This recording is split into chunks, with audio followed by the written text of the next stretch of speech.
Hey everyone, it's your duty dude, Harry, Larry, and Mary. Today I have a theory for you. You see, I love this game called Terraria. The more I played, the more I wondered how Terraria works. Like the deeper meaning, how the cogs in good old guy's brain box turn. So I found a theory called The Origins of Cthulhu and the Moon Lord, a Terraria theory, made by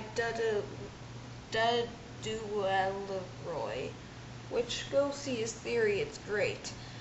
Basically, in his theory, he said something along the lines of the fact that all of the bosses are connected.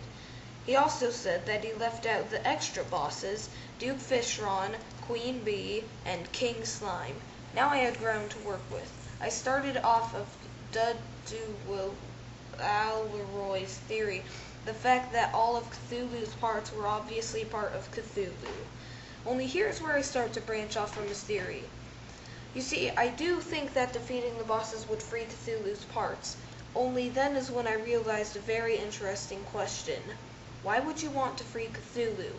You see, based off of the books about Cthulhu, he is a monster.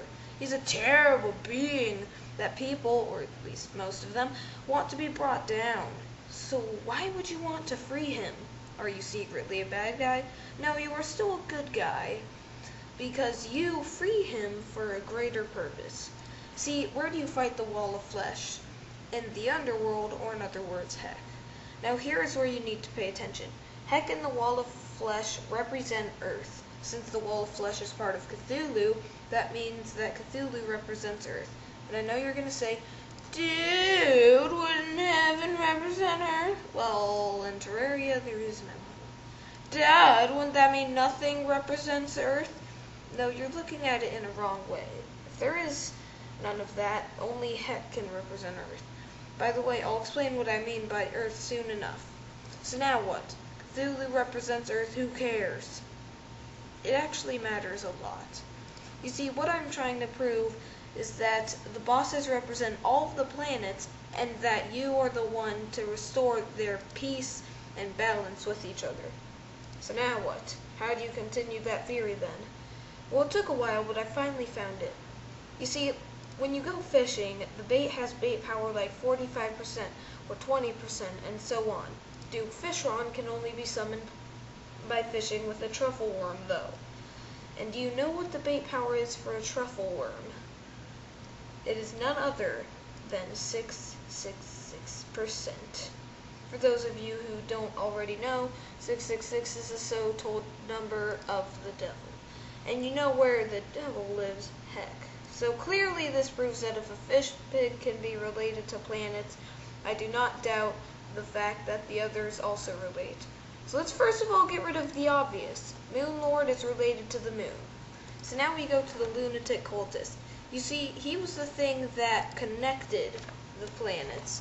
See, when you kill the lunatic cultist, the lunar events start, which help you be able to bring order to the outer planets. Solar pillar is Jupiter, because I know solar means sun, but when you look at the sun and the solar pillar in the background, it is bigger than the sun.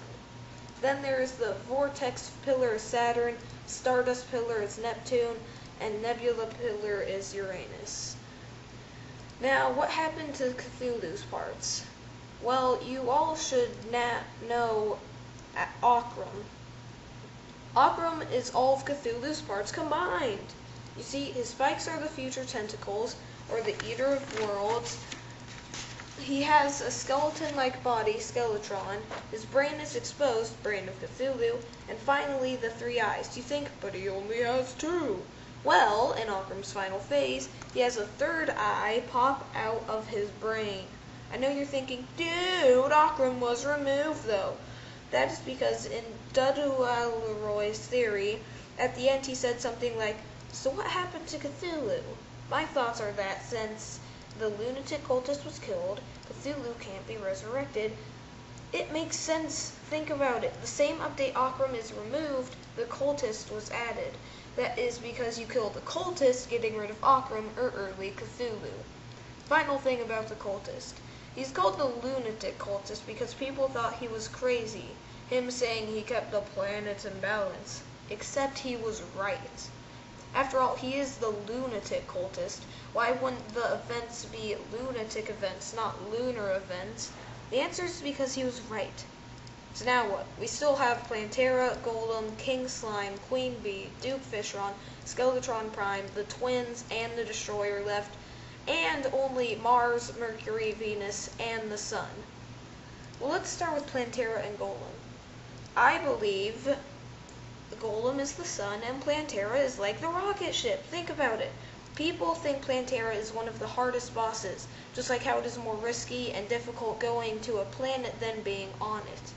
Plus, Plantera is like a passageway rocket ship because Plantera drops the key to the Golem's temple, which Golem is the Sun because, one, his temple is made of sun-baked colored bricks, and second, they worship Golem and the Sun.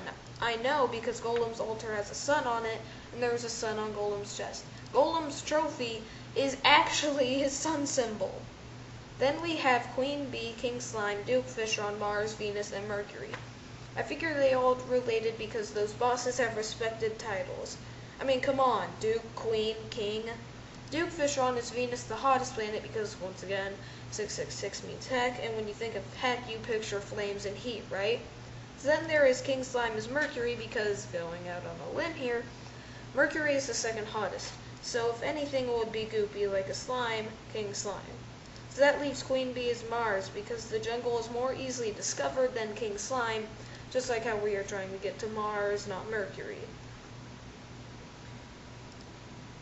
Now, the most confusing ones are the mechanical bosses. See, at first I was confused. Now, most of the bosses have to be fought at night, so since all of the other bosses were already taken, they would have to be something in the solar system that can only be seen clearly at night. Stars! You see, when you look at the Terraria world, there are no stars in sight in the sky, meaning they have already descended to fight you. Plus, there are multiple stars and multiple mechanical bosses, and stars are very meaningful in the solar system, and so are the mechanical bosses. Well, there you have it. The bosses are the entire solar system that make up Terraria.